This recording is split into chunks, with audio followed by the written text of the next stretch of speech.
Chris 4, Chris 4, Chris 4।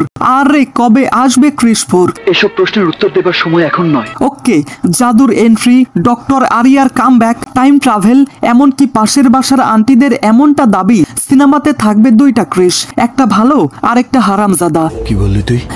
I mean আরেকটা villain. পাশাপাশি Chris 4 এর জন্য বরাদ্দ করা হয়েছে 700 কোটি বাজেট। কত কোটি টাকা? আরে বললাম তো 700 কোটি বাজেট। টাকাগুলোকে ডলার বানাতে হবে। কিন্তু কেন জানি না সুপারহিরোদের নিয়ে ইন্ডিয়ান অডিয়েন্স সব সময় কিপটামো করে। ইন্ডিয়াতে খুব কম সুপারহিরোই আছে যাদেরকে ইন্ডিয়ান অডিয়েন্স অ্যাকসেপ্ট করেছে। লাইক রাওয়ান রিলিজ হতেই ফ্লপ হয়ে যায়, ভাবেশ যোশীকে ঘর থেকে লাথি দিয়ে বের করে দিয়েছে, আর ফ্লাইং জ্যাট সিনেমার কথা হয়তো কারো মনেই নেই না। মানে কনসেপ্ট ভালোই ছিল, যাই হোক। মিস্টার ইন্ডিয়া থেকে শুরু করে G1 সবাই চেষ্টা করেছিল ইন্ডিয়াকে নিজেদের একটা সুপারহিরো দেওয়ার, কিন্তু প্রত্যেক ইন্ডিয়ান অডিয়েন্স প্রত্যেক সুপারহিরোকে বলেছে पहली फुर्सत में निकल, कोई जरूरत नहीं हिंदुस्तान को तेरी, पहली फुर्सत में भोसड़ी के निकल। তবে ইন্ডিয়াতে Chris one and only superhero, যাকে ডোরেমন দেখা ব্যক্তি থেকে শুরু করে সাবিতা ভাবি দেখা ব্যক্তিরাও পছন্দ করে। তো এই সিনেমার লাস্ট পার্ট 2013 সালে মুক্তি পাওয়ার পরও এখনো সবাই এটার কথা মনে রেখেছে, কেননা এই 3টা পার্টের স্টোরি ভালো ছিল, বাজেট কম ছিল, কিন্তু প্রফিট অনেক বেশি ছিল।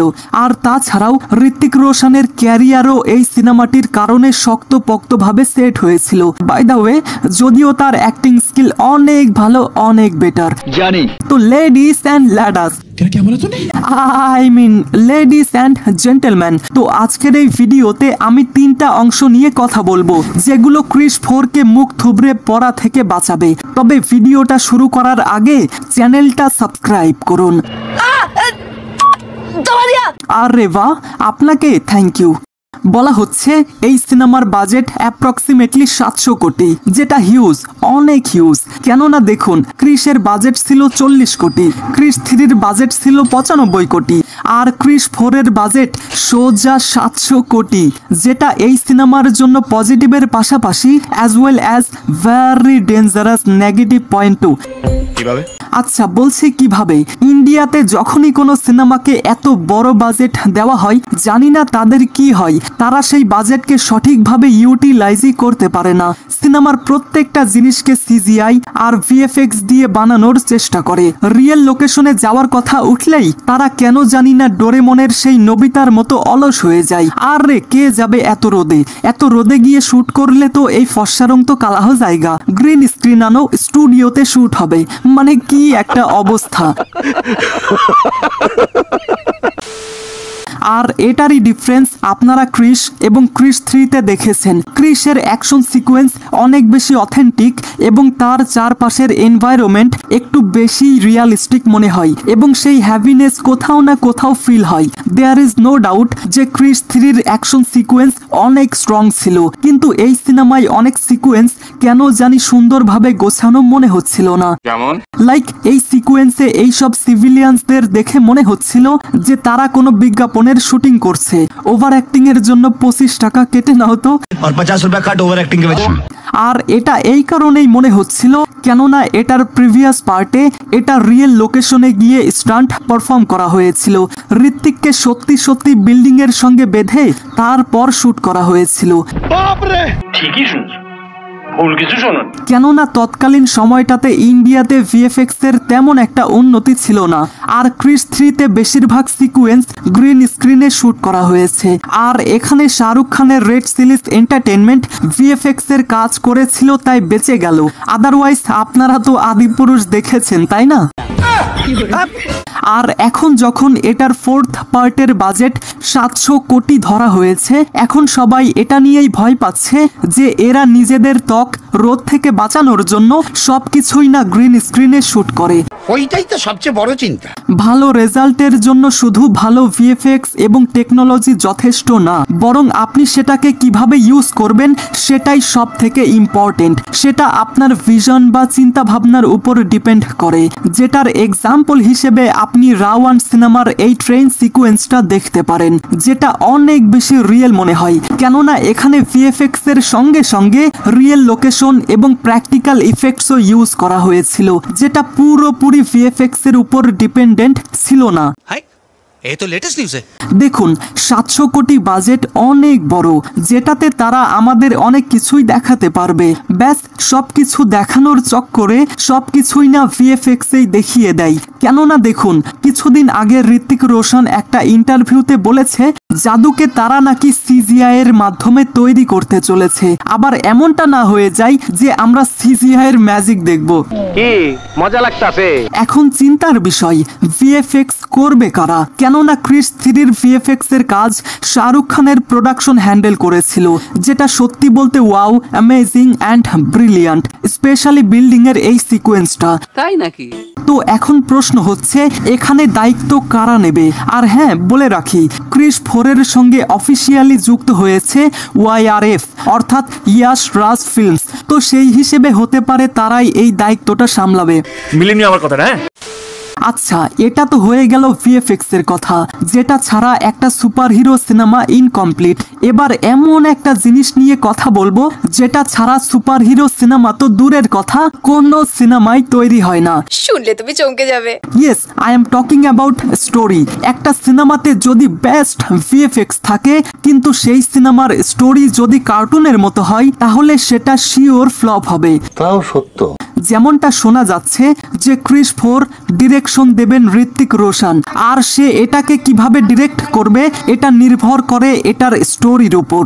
যেমনটা শোনা যাচ্ছে যে ক্রিস 4 এ রোহিত, ডক্টর আরিয়া, নিশা এবং জাদুর এন্ট্রি, এই সমস্ত ক্যারেক্টার আবারও ব্যাক করতে পারে। দ্যাট মিন্স এখানে টাইম ট্রাভেলের একটা প্লট থাকবে, পাশাপাশি এখানে ক্রিসের শক্তি আরও আপগ্রেড হবে, like time manipulation, energy blast and teleportation, যেটার মাধ্যমে এই ইউনিভার্সকে আরো এক্সপ্যান্ড করা হবে, নতুন আরো ক্যারেক্টার যোগ হবে, আর তাছাড়াও অনেক অনেক ক্যামিও তো রয়েছেই।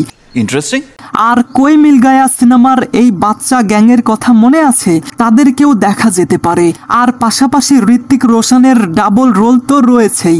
আর বুঝেই গেছেন এই সমস্ত কিছুই সম্ভব একমাত্র টাইম ট্রাভেলের মাধ্যমে। কিন্তু টাইম ট্রাভেল কোনো বাচ্চাদের খেলা নয়, টাইম ট্রাভেল দেখানো অনেক বড় চ্যালেঞ্জের বিষয়। কেন? কেননা টাইম ট্রাভেলে যদি একটা পয়েন্ট আরেকটা পয়েন্টের সঙ্গে কানেক্ট না হয় তাহলে পুরো সিনেমা মিনিংলেস হয়ে যাবে। তাহলে তো বুঝতেই পারছেন এই সিনেমার স্টোরিকে কতটা ডেডিকেশনের সঙ্গে লিখতে হবে। তাই এমন একটা স্ক্রিপ্ট দরকার যেন সেটা দেখে স্বয়ং ক্রিস্টোফার নোলানও বলে क्या बात है सर, क्या बात है सर।